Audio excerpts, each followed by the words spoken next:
Bienvenidos a SmartMed Farmacología. Este es el tema número 2 que corresponde a el desarrollo de nuevos medicamentos. En esta sesión vamos a desarrollar los subtemas de investigación preclínica, investigación clínica y farmacovigilancia. Entonces vamos a comenzar con una breve introducción.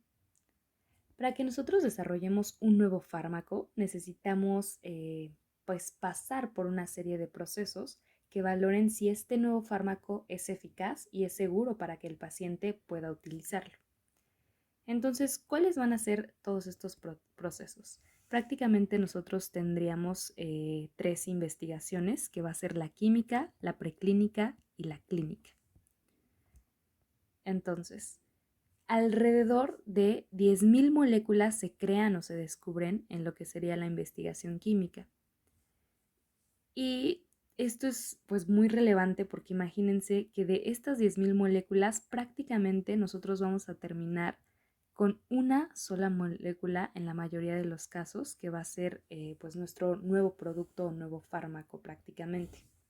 Y esto llega a costar de 500 a 2.000 millones de dólares, es decir, para que nosotros desarrollemos un fármaco después de que pase por todas o por todos estos procesos, nosotros tenemos un coste muy grande. Entonces es por eso que las farmacéuticas deben de implementar pues bien todas estas investigaciones.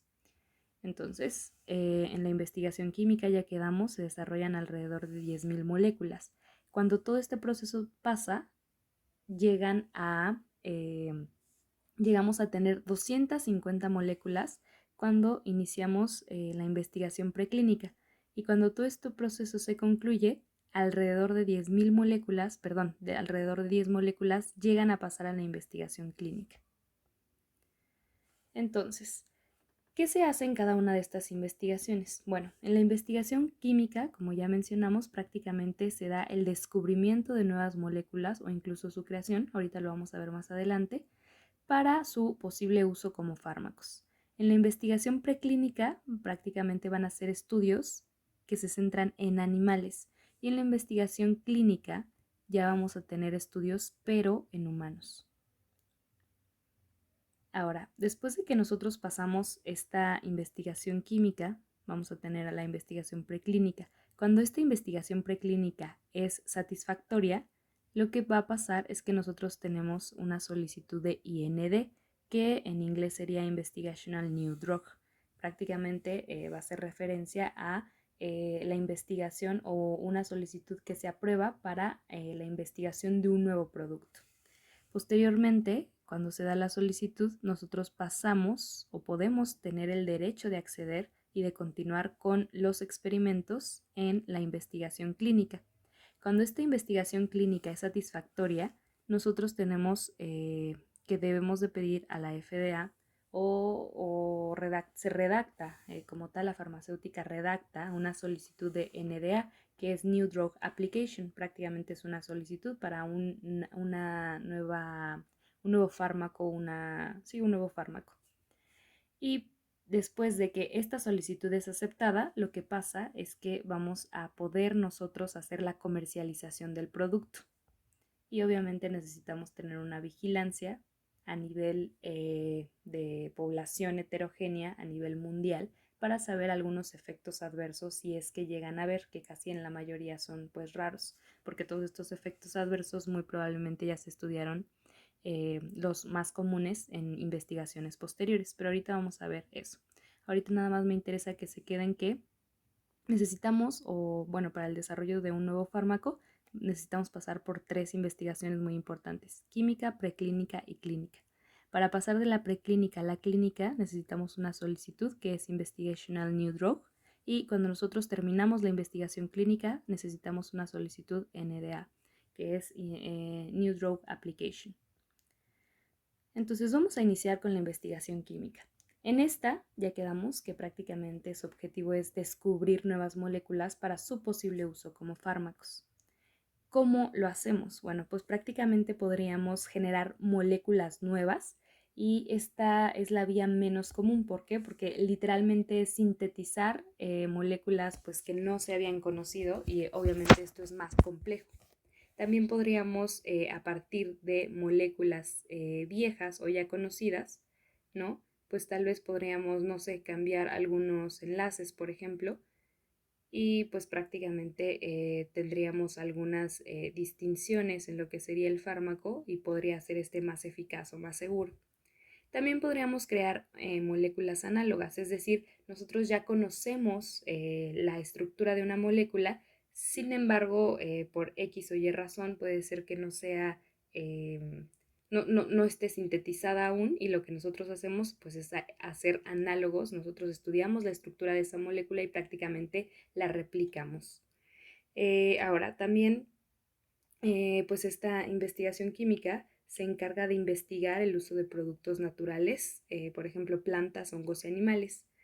¿Esto para qué? Pues igual para fines de encontrar moléculas útiles para su uso como fármacos.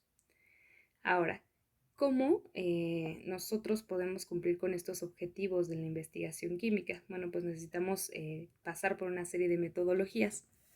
Para crear nosotros moléculas análogas, por ejemplo, podemos seguir dos vías, la síntesis no dirigida o la síntesis dirigida. La síntesis no dirigida prácticamente va a hacer referencia a crear moléculas sin un fin y posteriormente en estudios siguientes nosotros descubriríamos, por así decirlo, cuál es el efecto que tiene la molécula que hemos creado. En cambio, en la síntesis dirigida ya vamos a crear moléculas con un fin. Con un fin hace referencia más que nada a un blanco, es decir, por ejemplo, lo más relevante aquí en farmacología, ¿qué pasa si yo bloqueo estas enzimas gracias a un fármaco? Bueno, pues estas enzimas no me ejercen su función y eso va a tener efectos a nivel del organismo. Pero aquí lo importante es que nosotros sí conocemos cuál es el receptor o en dónde va a actuar nuestro fármaco, por así decirlo.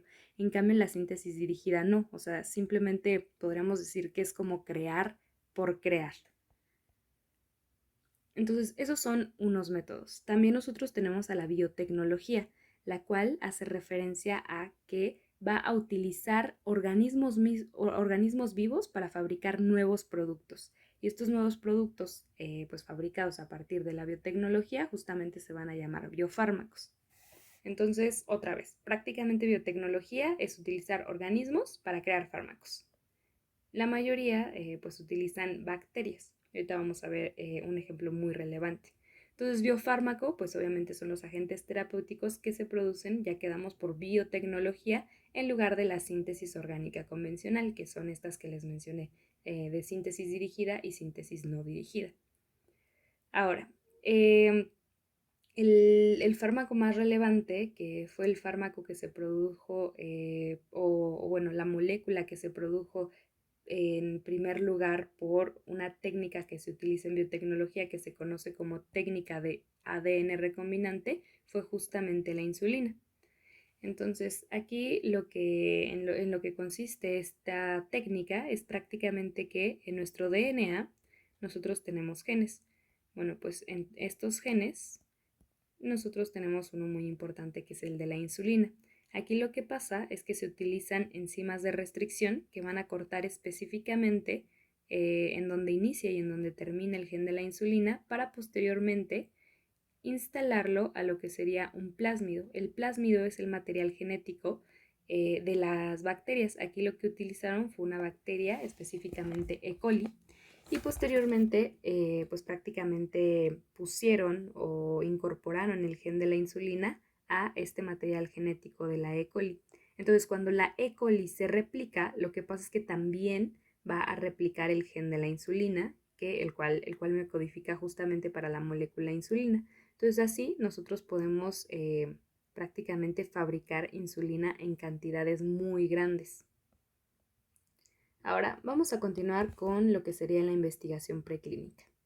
Entonces, en esta investigación preclínica, el objetivo es evaluar las sustancias que se diseñaron justamente en la investigación, aquí está mal, justamente en la investigación química, que es lo que acabamos de ver, para descubrir su actividad biológica, específicamente el efecto terapéutico, es decir, qué es lo que hace la molécula. Y también nosotros vamos a poder analizar algunos efectos tóxicos.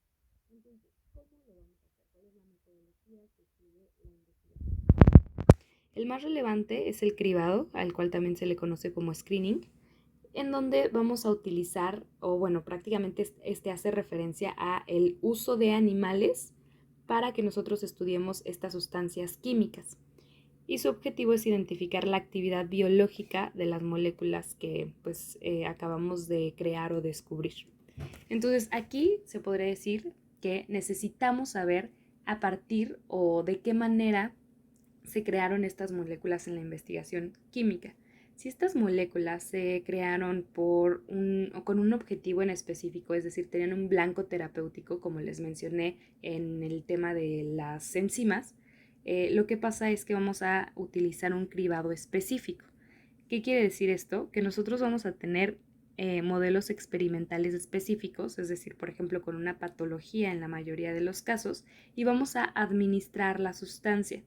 Entonces aquí nosotros pues sí vemos que nuestro modelo experimental reaccionó de manera correcta o sí, de manera correcta y se curó de alguna patología o por lo menos disminuyeron, no sé, los síntomas o pues sí, lo que se llega a ver en el ratón a nivel patológico, podríamos decir que el fármaco pues sí tiene un efecto terapéutico deseado. En cambio, si el animal sigue de manera igual, pues nosotros podríamos decir que no es tan eficaz este fármaco, por lo que se descarta. Sin embargo, también quedamos que podríamos tener una síntesis que es una síntesis no dirigida. Es decir, nosotros no sabemos realmente si esa molécula que nosotros creamos, no sabemos ni siquiera cuál es su efecto. Entonces aquí lo que se hace es un cribado no específico, es un cribado general. Aquí lo que vamos a hacer es que vamos a utilizar modelos experimentales distintos para administrar esta molécula química y posteriormente vamos a identificar que tengan un efecto biológico similar. Entonces, pues ya que identificamos ese efecto terapéutico, lo que vamos a hacer es ahora un cribado específico y seguimos lo mismo que el anterior. Si este ratoncito se cura, podremos decir que este pues, fármaco es relativamente eficaz o si no se cura, pues se descarta. Después de que nosotros tenemos el cribado y la molécula pasa esta fase, vamos a hacer un bioensayo, el cual hace referencia a que es un estudio cuantitativo comparativo. ¿Y cuál es su función? Prácticamente aquí lo que vamos a hacer es comparar los efectos que tiene la sustancia que acabamos de crear o descubrir en la investigación química y que ya pasó por el cribado.